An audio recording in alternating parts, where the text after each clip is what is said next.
What is up, FIFA Hub, and welcome to this video. It's going to be a video on some of the new features on the web app that I found to be really useful and quite interesting to the eye. So, as you can see here, straight away the layout is very nice. It's pretty much the same as last year, but just the new colours and everything really does make it have a modern feel. I prefer to have the team name in the top left hand corner, and then this sort of FIFA13 Ultimate Team badge in the middle. I think that does look very nice. And then the black and sort of the dark grey and white makes a really nice contrast and just makes it look a lot more modern, like I said. So also, I don't know if you guys have known, but the new pack opening animation, which was on the game last year, has now come into this year's. So as you can see here, if you do open a pack, there's sort of like a really nice cool animation, and then the cards come out and you'll be able to see a bit of a difference, as you can see here.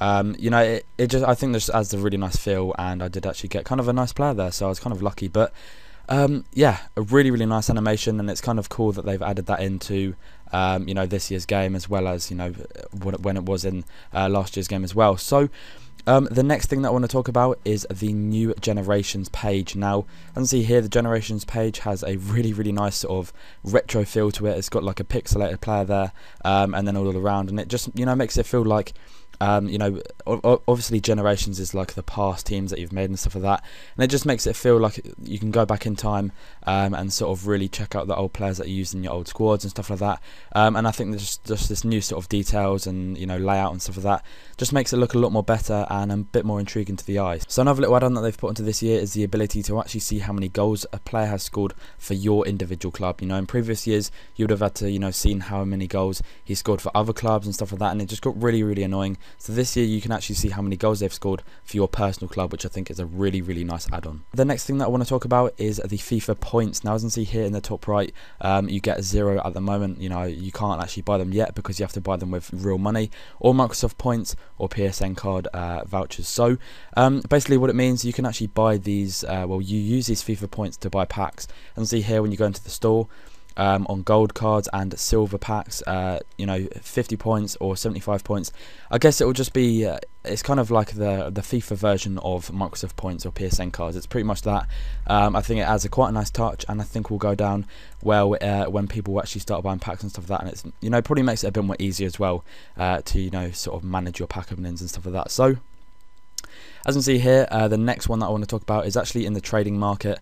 And as you can see here, like, I'm not going to go into the auction search because at the moment it is playing up, but the new sort of add-on is that when you are actually going for the auction search, you can actually see all 6 stats that actually come up on the card. And see there on the card that's next to Bellamy, he's got 69 pace, 66 shooting, 80 passing, 75 dribbling, 67 defending, and also 61 heading.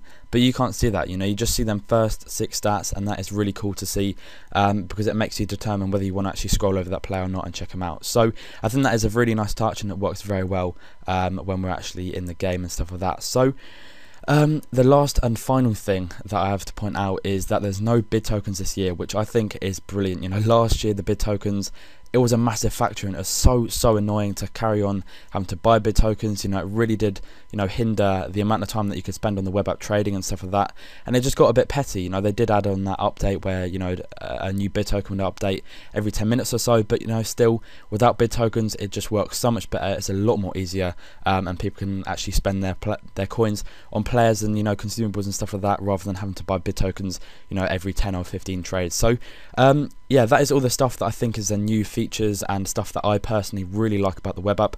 I've got to say, there's nothing that I really dislike about this web app. It runs really smoothly when it's all working fine.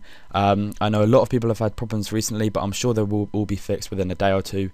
Just got to bear with EA and actually just have a bit of fun with it whilst you can, and if you can't get on it, do something else, because the new early release is coming out tomorrow at 6 PM GMT. But that is going to be the end of the video, guys. If you have enjoyed it, then go and subscribe to FIFA Hub. Thanks for watching, and peace.